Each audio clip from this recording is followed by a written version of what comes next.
Hello guys, आज पढ़ने वाले हम प्रॉफिट लॉस एंड डिस्काउंट। इस चैप्टर को आप ना प्लीज एग्जाम के पॉइंट ऑफ व्यू से मत पढ़ना है, ये प्रैक्टिकल लाइफ का चैप्टर है। देखो, हर बंदा शॉपिंग करता है, हर बंदा पर्सन डील करता है। तो मान लो आप मार्केट में किसी शोरूम में शॉपिंग करने जाते हो या किसी सेल्समैन के साथ डील कर रहे हो, तो अगर आप इस चैप्टर को अच्छे से समझते हो और इसके बारे में आपको अच्छे से पता है profit and loss and discount से रिगार्डिंग, तो आपको कोई भी सेल्समैन या कोई भी पर्सन इजीली मैनिपुलेट नहीं कर सकता और आप अच्छी डील ले सकते हो अपने प्रॉफिट के लिए। ठीक है, तो profit loss and discount practical life से रिलेटेड बहुत इंपॉर्टेंट चैप्टर है। एग्जाम में तो एग्जाम में तो आता ही है इसका, और अच्छे अच्छे क्वेश्चंस बनते हैं यहाँ से एग्जाम में भी। ठीक है, तो पहले समझो कि प्रॉफिट लॉस डिस्काउंट होता क्या है। दीज ऑल थिंग्स आर, ये जो तीनों ही चीजें है, ये प्राइस का डिफरेंस है। अब हमारे पास किसी भी गुड्स में अलग अलग तरह की प्राइसें होती है। There are three types of price: cost price, selling price, market price. Cost price क्या होता है? जैसे कि ये मेरा मार्कर है, इसको मैन्युफैक्चर करने में इसके अंदर रॉ मटेरियल हो गया, टैक्सेस हो गया, जीएसटी हो गया, या इसका ट्रांसपोर्टेशन चार्जेस हो गया, मशीनरी चार्ज हो गया, इलेक्ट्रिसिटी चार्ज हो गया, उन सब प्राइसेस को अगर इंक्लूड कर दे और ये होलसेलर के पास तक पहुंचा, अब होलसेलर आगे डील कर रहा है शॉपकीपर को या डायरेक्टली कस्टमर को डील कर रहा है, तो वो जितने प्राइस में उसको सेल, जितना तो उसका इन्वेस्टमेंट हुआ होलसेलर का, this is called cost price. आगे अगर सेल कर रहा है तो हो गया उसका सेलिंग प्राइस। तो सेलिंग, अब यहाँ पे जो प्रॉफिट एंड लॉस है, ये दोनों ही डिफरेंस है किसका? कॉस्ट प्राइस और सेलिंग प्राइस का। तो कॉस्ट प्राइस समझ में आ गया कि कॉस्ट प्राइस क्या होता है?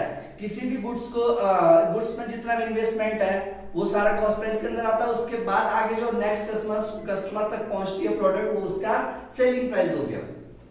तो ये प्रॉफिट एंड लॉस डिफरेंस है सेलिंग प्राइस और कॉस्ट प्राइस की। कंडीशन ऑबे करती है इसमें, if selling price is greater than cost price, या कह सकते हो आप इफ, इसको शॉर्ट में कहो तो SP and CP. If SP is greater than CP, resultant हो गया आपके पास प्रॉफिट। तो इस केस में क्या निकला? आपको प्रॉफिट मिला। तो प्रॉफिट कैलकुलेट कैसे करोगे? डिफरेंस के लिए हम बड़ी वैल्यू से छोटी को माइनस करेंगे। हाँ, यहाँ ध्यान से समझना कि प्रॉफिट एंड लॉस कभी भी नेगेटिव वैल्यू नहीं देंगे, ये हमेशा पॉजिटिव रिजल्टेंट इनका पॉजिटिव नंबर का निकलेगा, नेगेटिव का नहीं निकलेगा। तो प्रॉफिट इक्वल्स टू बड़े में से छोटे को लेस कर दो, यानी एसपी माइनस सीपी, यहां से प्रॉफिट हो गया। अब इसी तरीके से अगर कंडीशन ये है, if CP is greater than SP, resultant is loss, तो loss equals to this minus this, CP minus SP, ये आपका लॉस हो गया। अब परसेंट टर्म्स में कैसे बोलोगे? आपकी परसेंट टर्म में आप डायरेक्टली थोड़ी ना बोलोगे कि मैंने कोई बिजनेस स्टार्टअप किया और इतने बाद इतने एक साल बाद मेरे को 5,000 का लॉस हो गया, 10,000 का लॉस हो गया। तो आप परसेंट फॉर्म में ज्यादा बोलते हो कि मेरे को 5% का लॉस हुआ, 10% का लॉस हुआ। तो परसेंट, प्रॉफिट परसेंट हो या लॉस परसेंट हो, उसके लिए बेस प्राइस होता है कॉस्ट प्राइस। उसी हम जो प्रॉफिट परसेंटेज निकालेंगे या लॉस परसेंटेज निकालेंगे, उसके लिए बेस प्राइस है सीपी। तो सीपी के रिस्पेक्ट में ही हम उसकी परसेंट टर्म्स देखेंगे। जैसे कि आपको निकालना है प्रॉफिट परसेंटेज, तो कैसे निकालोगे? तो मैंने परसेंटेज चैप्टर के अंदर बताया था आपको कि परसेंट फॉर्म में कैसे बनाना है। प्रॉफिट को मुझे परसेंट में बनाना है, तो प्रॉफिट को लूंगा मैं नॉमिनेटर में, और किसके रिस्पेक्ट में बन रहा हो, तो बेस प्राइस है सीपी, एसपी के रिस्पेक्ट में नहीं बनेगा, तो CP and then multiply by 100, ये हो गया प्रॉफिट परसेंटेज। लॉस को भी सेम तरीके से करना है, लॉस परसेंटेज को कैसे, लॉस को परसेंट में करना है, तो loss by CP and then multiply by 100, ये लॉस परसेंटेज हो गया। अब क्वेश्चन कुछ एक ऐसा आ गया, मान लो मैंने एक एग्जांपल दे दिया कि सीपी किसी गुड्स का है 500 रुपीज एंड इसमें प्रॉफिट हो गया 10% का, तो एसपी निकालो। कैसे कैलकुलेट करोगे? तो एसपी का फॉर्मूला कैसे होता है? CP multiply by 100। अगर तो प्रॉफिट हो रहा है तो प्रॉफिट परसेंटेज को लिखो, और हाँ, परसेंटेज को यहाँ पे खोलना नहीं, प्रॉफिट और परसेंट की वैल्यू को लिखना है, सिर्फ परसेंटेज को ऊपर नहीं करना है। अगर लॉस हो रहा है तो माइनस लॉस परसेंटेज की वैल्यू को लिखो डिवाइडेड बाय 100। तो इसी अकॉर्डिंग इस एग्जांपल को सॉल्व करके देखते हैं। SP इक्वल्स टू CP है हमारे पास 500 into 100 और प्रॉफिट हो रहा है इसमें कितने का 10% का, तो इसको भूल जाओ, वाले नंबर को लिखो प्लस 10 डिवाइडेड बाय 100। तो 500 मल्टीप्लाई बाय 100 प्लस 10 कितना हो गया 110 अपॉन में 100। 2 जीरो से 2 जीरो कट गया, 11 5 जा 55 दिस। तो 550 रुपए में आपने इसको सोल्ड किया, यानी प्रॉफिट अगर देखोगे तो 50 रुपए का आपको प्रॉफिट मिल गया। अब इसी भी यहाँ पे अगर ये होता प्रॉफिट की जगह कुछ लॉस होता कि लॉस 10% का, तो यहाँ पे 100 माइनस 10 होना था।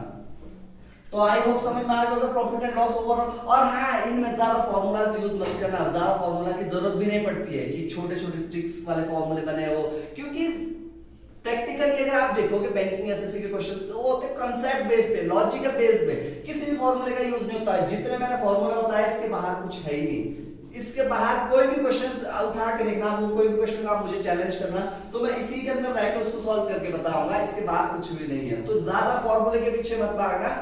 अगर चाहते हो आप एप्टीट्यूड में मास्टर्स, तो उसके लिए कंटेंट कॉन्सेप्ट को समझना कि मेन कॉन्सेप्ट क्या है, कॉन्सेप्ट से ही फॉर्मूला बना होता है।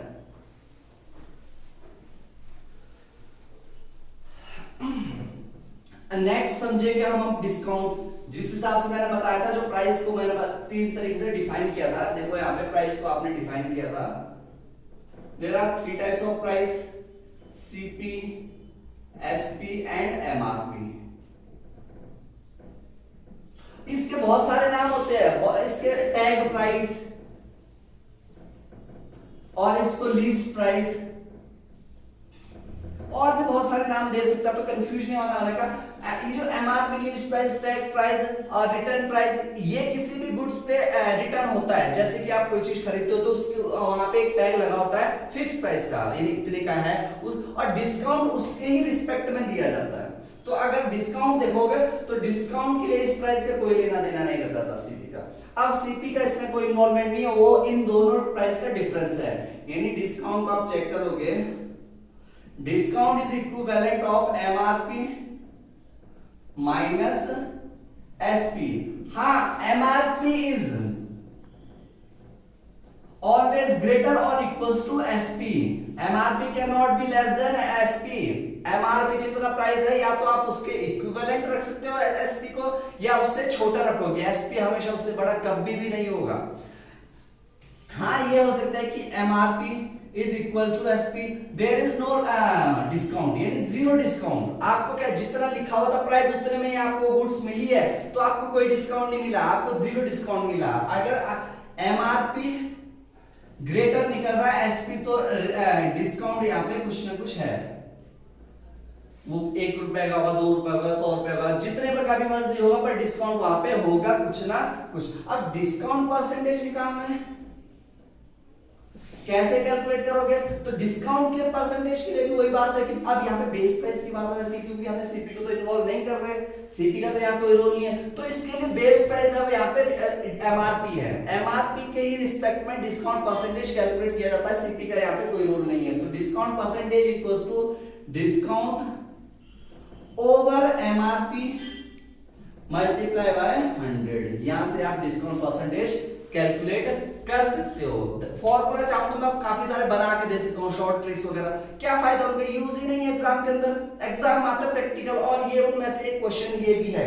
इस पूरे क्वेश्चन को मैं बिना फॉर्मूला की मदद से करके बताऊंगा आपको। अभी देखेंगे कि क्यों आपको ज्यादा फॉर्मूला को रटना नहीं चाहिए, ज्यादा अब पता नहीं क्या कौन से ट्रिक आपको मिलते हैं काफी सारी जगह, तो वो यूज नहीं करने हैं, क्योंकि वहां से आपको फायदा ही नहीं, बेनिफिट नहीं है। बेनिफिट के लिए आपको भैया एक कॉन्सेप्ट को समझना है।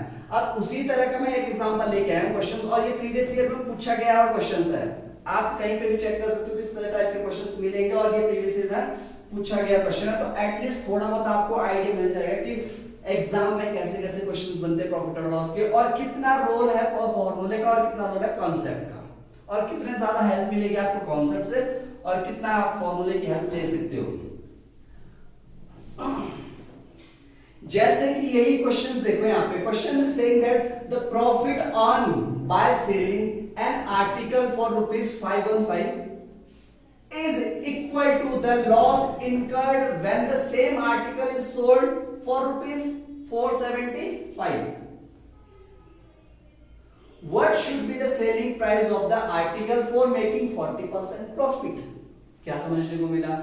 ये क्वेश्चंस का अगर इंग्लिश सेंटेंस नहीं समझ में आ रहा तो मैं समझा दूंगा। ये क्वेश्चंस ये कह रहा है कोई आर्टिकल आपने 515 रुपए में बेचा, आपको कुछ अमाउंट का फायदा हुआ, कितने अमाउंट का हुआ, मान लो x रुपए का आपको प्रॉफिट हो गया। तो अगर उसी आर्टिकल को आप 475 रुपए में बेचते हो तो x रुपए का ही घाटा मिलेगा, यानी दोनों प्राइसों के बीच में जो है प्रॉफिट और लॉस वो इक्वल मैग्नीट्यूड का मिल रहा है। 550 रुपए में बेचने पे आपको x रुपए का फायदा हो रहा है, तो 475 रुपए में बेचने पे है x रुपए का ही घाटा हो रहा है। तो अब आपको बताना है कि अगर हम उस आर्टिकल को 40% ज्यादा में बेचे, यानी फायदे में बेचे, तो वो कितने में बिकेगी। यानी 2 एसपी दिए हुए हैं, तीसरा एसपी आपको कैलकुलेट करना है। देखो यहां पे कैसे समझोगे। मान लो कोई cost price of an article be CP ले लो, XYZ लेने की जरूरत नहीं। अब यहाँ पे ये वाली जो वैल्यू है अपने आप में 100% है, इसको मैं बिना फॉर्मूले से करके बताऊंगा कैसे सॉल्व होगा, ठीक है। अपने आप में कितनी परसेंट है, ये 100% है। अब यहाँ पे कुछ रुपए का फायदा हो गया, मान लो x रुपीस का उसको फायदा हो गया। x रुपीस का फायदा होने पे उसने सेल कर दिया, जो SP1 है वो बिक गई इसकी 515 रुपए में। अब उतने ही रुपए का अगर कम कर दें, यानी सीपी से इतने रुपए का लॉस कर दें, x रुपए का अगर उसको लॉस होता है तो वो आर्टिकल बिक रही है कितने में, 475 रुपए में। डन। अब आपको 40% का प्रॉफिट अर्न करना है। कितने परसेंट का प्रॉफिट अर्न करना है, सॉरी 40% का 40% का प्रॉफिट अर्न करना है। तो यहां पे बात को समझना, क्वेश्चन कंप्लीट हो गया।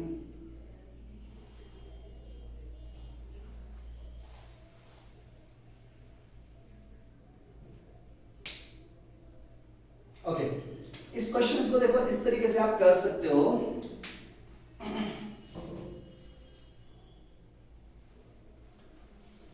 5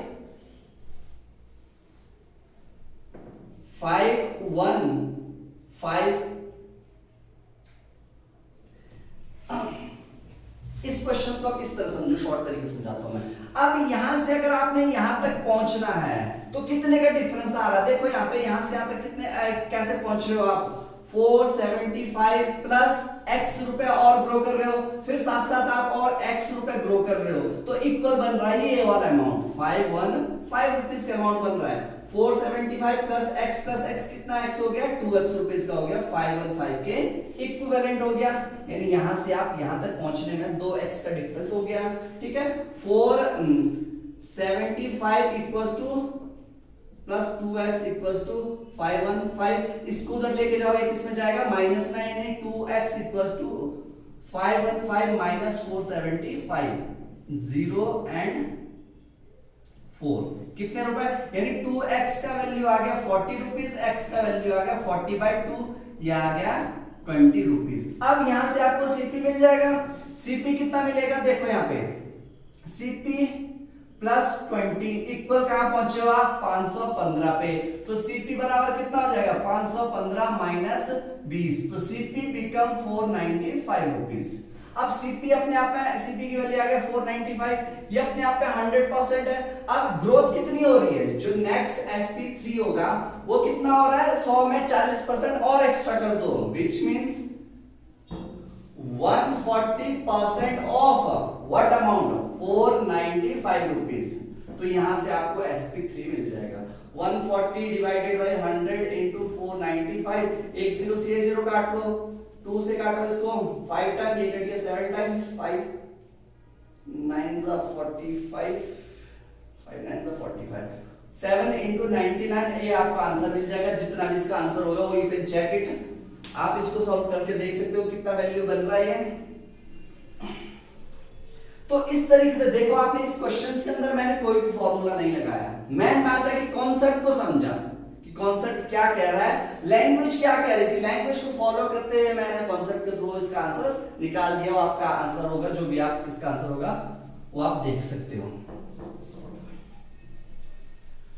इसी तरीके से और भी इंटरेस्टिंग क्वेश्चंस कैसे बन सकते हैं, यहाँ पे सक्सेसिव डिस्काउंट से रिलेटेड बन सकता है, सक्सेसिव इंक्रीज से रिलेटेड बन सकता है, वेरियस टाइप ऑफ क्वेश्चंस यहाँ से बनते हैं और ये बहुत ही ज्यादा इंपॉर्टेंट चैप्टर है।